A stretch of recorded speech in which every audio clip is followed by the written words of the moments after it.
You already know what it is, man. It's your boy Young Hot, made in West Philly. 52 coming out, 12/12/16. This Philly Fame TV. Welcome to West Philly, man. They came out to the hood, fuck with me, so I had to say something nice, man. Y'all do subscribe to that Young Hot. Subscribe to the YouTube 215 Hot, man. I need y'all to do that, cause there's more coming, more on the way. Y'all gonna want to catch up to everything we dropping, man.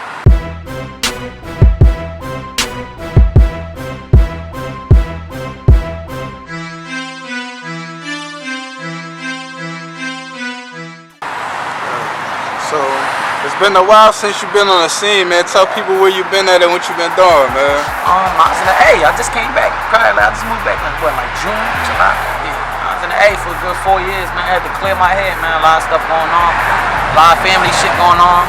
Like, I had a lot of deaths in the family. Shit that drove a nigga crazy. Like, so I just had to just get away from the whole scene, get away from the emotions and the feelings and the memories, and kind of start fresh. You feel what I'm saying? Right. Yeah, like.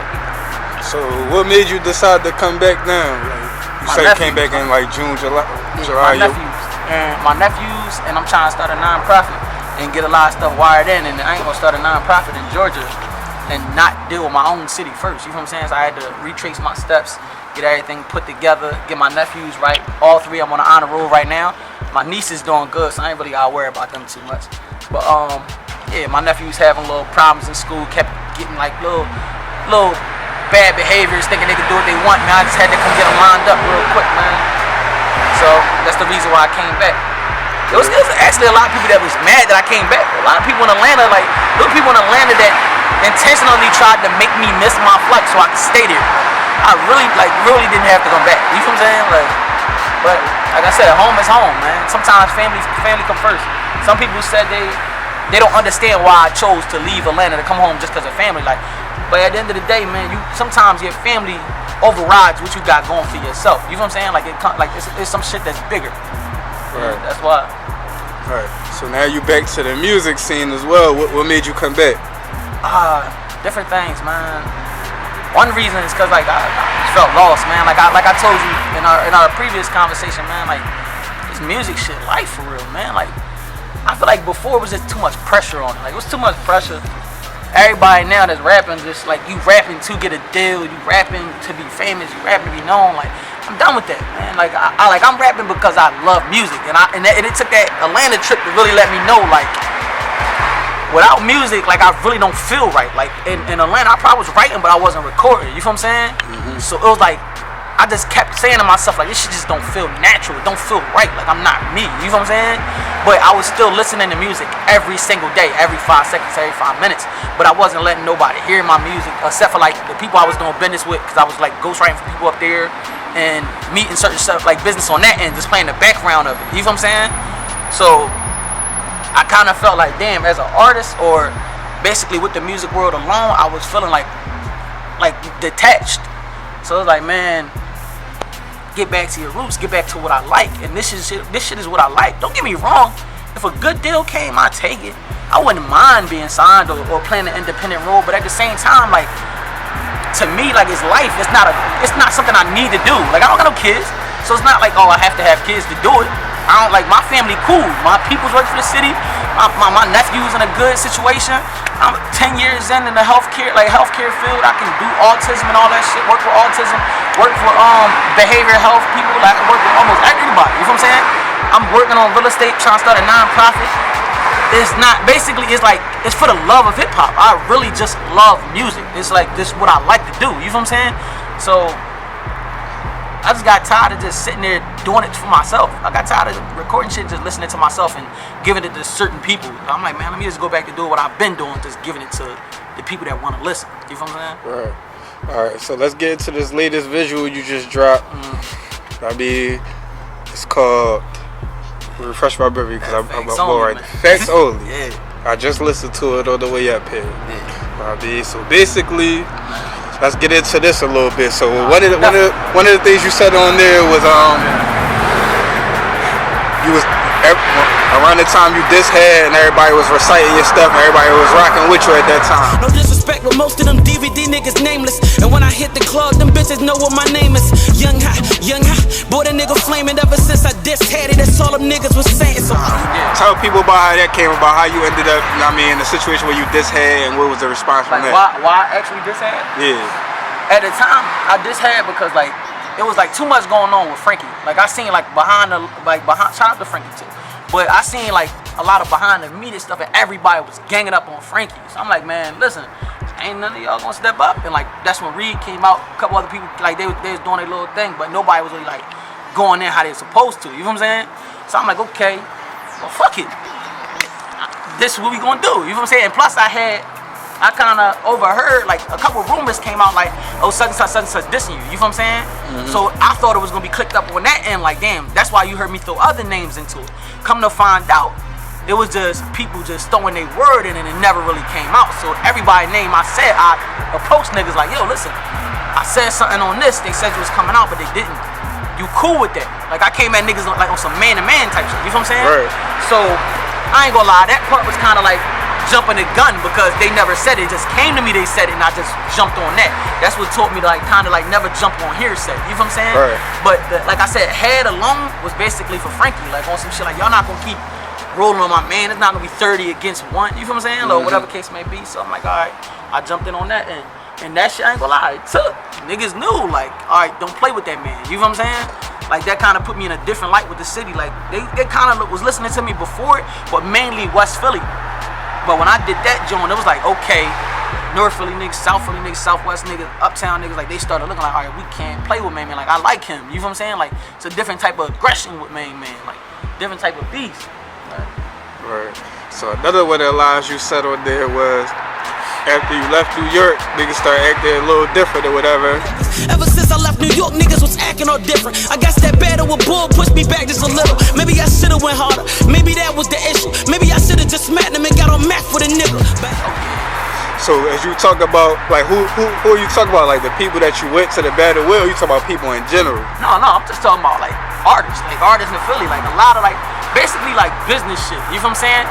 Like my niggas stay my niggas. Everybody that I came up with, mostly like shout out Reek, shout out On the Run, all the people that I came up with, like everybody was 100 through the whole situation. You know what I'm saying? Right. But there's a lot of niggas that was rocking hard. Then after that situation, niggas started kind of like pulling back. Phone calls don't get answered. Like my young boy died. I don't get a rest. Like damn, sorry to hear that. You know what I'm saying? Like none of that shit that we was cool with outside of rap kept on happening. You know what I'm saying? Like wasn't happening. And it was to the point like I'm not gonna get mad at it. I ain't gonna say fuck you. I just know not to fuck with you now. You know what I'm saying? Right. And that's where a lot of if you listen to the facts only, I break it down. I'm not like saying I'm mad at nobody. This ain't one of them, oh y'all didn't give me a hug, I don't like y'all. No, it's not that. It's basically y'all ain't fuck with me after that. Don't switch over now. Like stay on that side of the field. You know what I'm saying? Like stay on that side of the street. We gonna keep it politics. If it's rap, it's rap.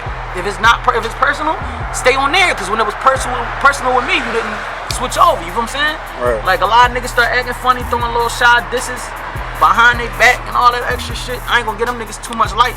But at the end of the day, niggas started mumbling under their breath in their little interviews and saying little shit here and there. And at the same time, again, I didn't get mad. I took it for what it was as an artist. I just felt like, dog, if you going through that, go ahead about your business on that. You feel what I'm saying? Like, of course, I kind of politicked with some of the niggas with that situation. I talked to them on some grown man shit. And we got our own little quarrels on that end. Like, but other than that, that's basically what it was. It was basically me on facts only letting niggas know, don't expect the same hot. Don't expect that we all buddy. Don't expect that we all friends. Don't expect that. Like as an artist from the city, you know, I rocked out with everybody. So, did I? Yes or no? Mm-hmm. If you called me for a feature, did I come? Mm-hmm. You called me via DVD, even if it's last minute, did I come? Mm-hmm. One of the most hardest working niggas in the city. Yes or no? Mm-hmm. Not no more, niggas. If it ain't for my niggas or some people that I fuck with, don't even call me, bro. And the niggas that know I fuck with them, they know. Like you see a lot of people don't take it as offense. Like Arab reposted it, Black De Niro reposted it. Like you see them niggas, like them type niggas, they know I'm not talking to them, so they feel no harshness of their effects only. You know what I'm saying? Because they know for a fact the type vibe we have. You know what I'm saying? If that makes sense. So do you feel like, because you referred to this in the song too, so do you feel like the battle with Murda Mook kind of pushed you back? Yeah and no. Yeah, I feel like it pushed me back as in like the way, I feel like it pushed me back in, as well in like communications with everybody. Like I said, as in like me reaching out to the people I have to reach out to, and some people that have to get some work done. We all know like you gotta deal with certain people to get certain shit in the city. You know what I'm saying? And I feel like that battle kind of pushed me away from them.